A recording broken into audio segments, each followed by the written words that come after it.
Off the roof. Check one thing first. Oh yeah, okay. So somewhere about there. That should be perfect. Okay, so get one here. So I left the dentures. So yesterday when I went to, what? It was like 10 o'clock. You're like late, dude.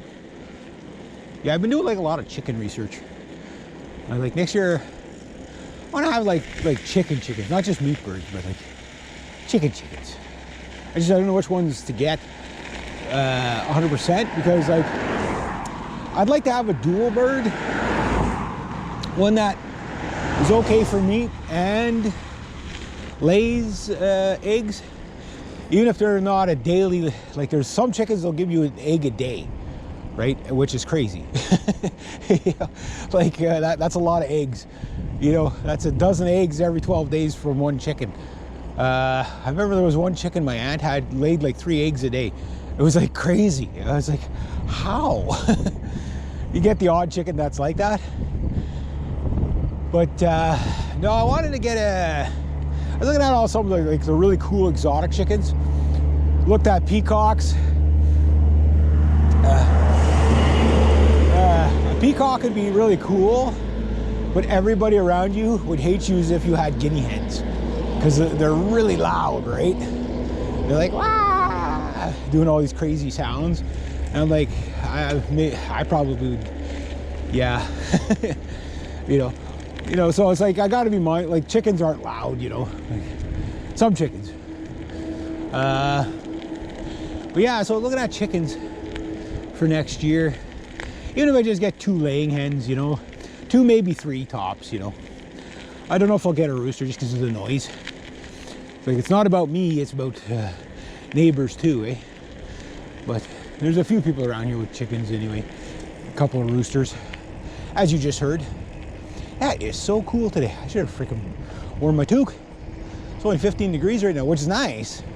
Great for working in. But a little chilly on the bike though.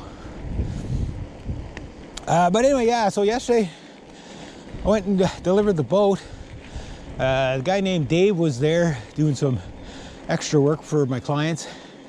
And he's like, Reg, he goes, are you available at any times? I said, well, not till about after November at the best.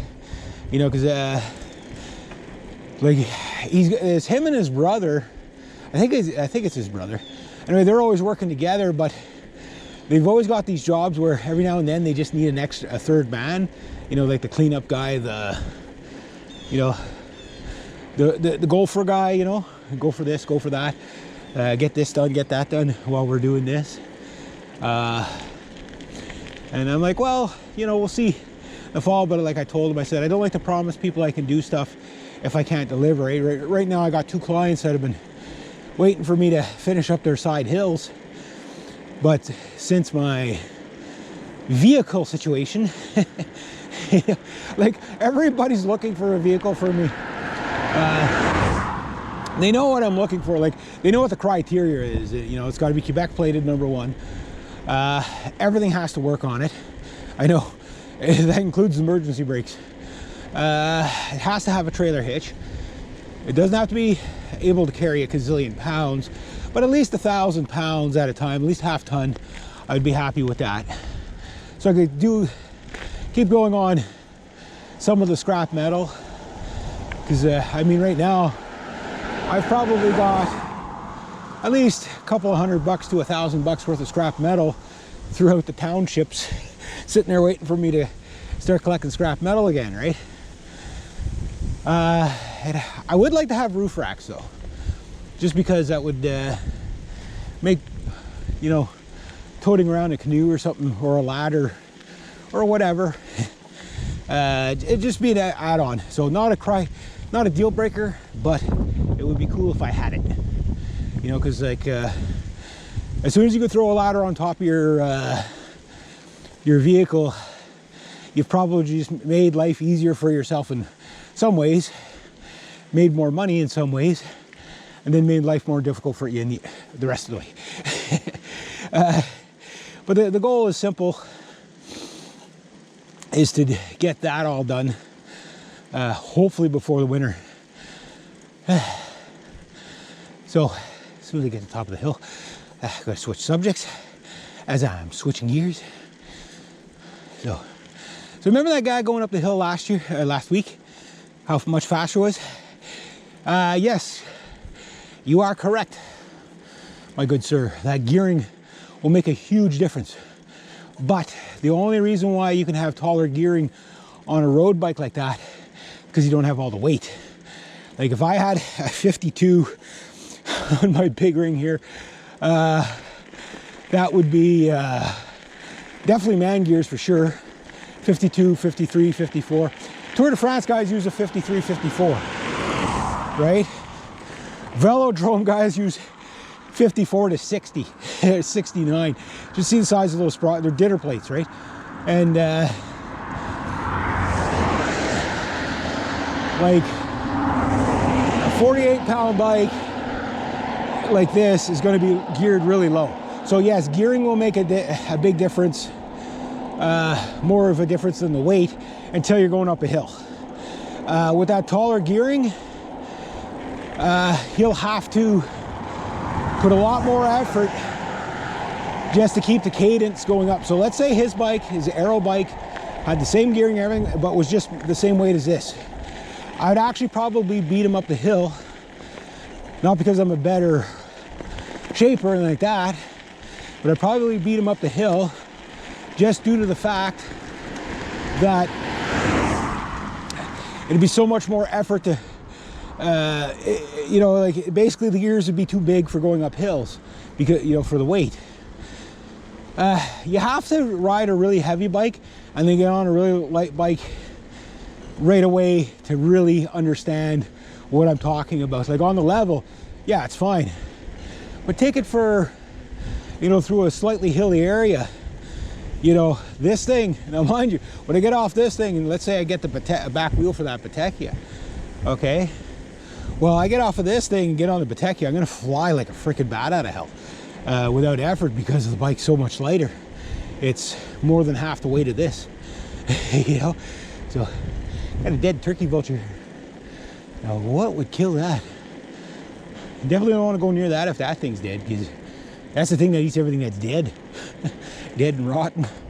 So yeah, the gearing does make a huge difference, but again, when you hit hills, it's not even just the hills. Like on the flat, like this here is fairly flat. There's a little bit of a downslope, so I do gain a bit on this one. Well, just a little slight incline, and suddenly you got no glide left, right? Like if I stop pedaling, see how fast I just lose all that speed.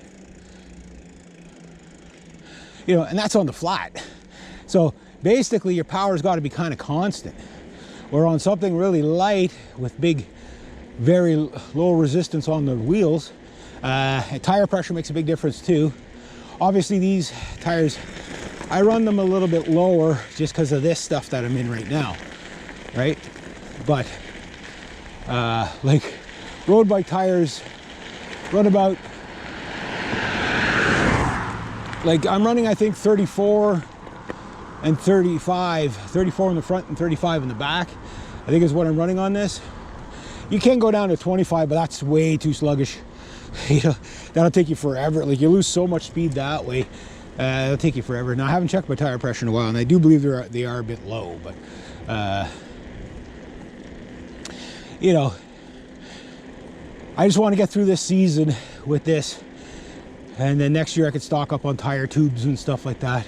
But hopefully I'll have a new bike by then that's way faster, because I don't really put any money into these things. I don't have any money into them whatsoever. So I'm just gonna go over here. And the good thing is that is starting to pack down a bit, so you can ride on it a bit, but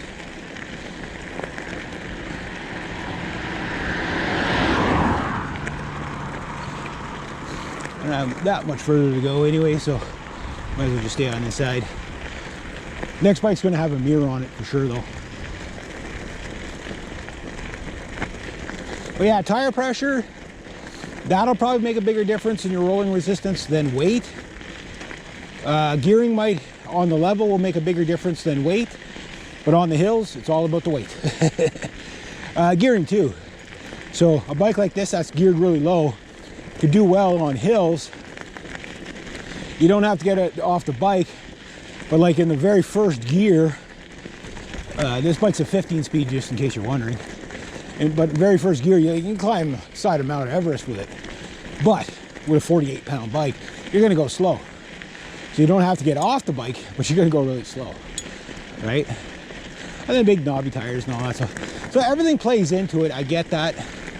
But yeah, no, the Aero probably makes the least amount of difference, but it makes a difference on the highly competitive top end guys, right? So the guys that are really pushing it to the max, like the Tour de France guys, the reason why they're able to maintain 30 to 50 kilometers an hour on the level, okay, is just because their bikes weigh 15 pounds. You know, 14.99 pounds or 6.8 kilos. So yeah, they could do it. There's not one Tour de France guy that can maintain those speeds on this thing for the entire race. Not one leg of that race would they be able to maintain 30 kilometers an hour. You know what I mean? Just because of the weight.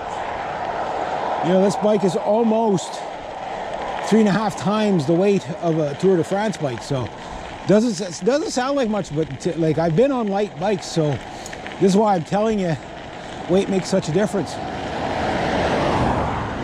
Now,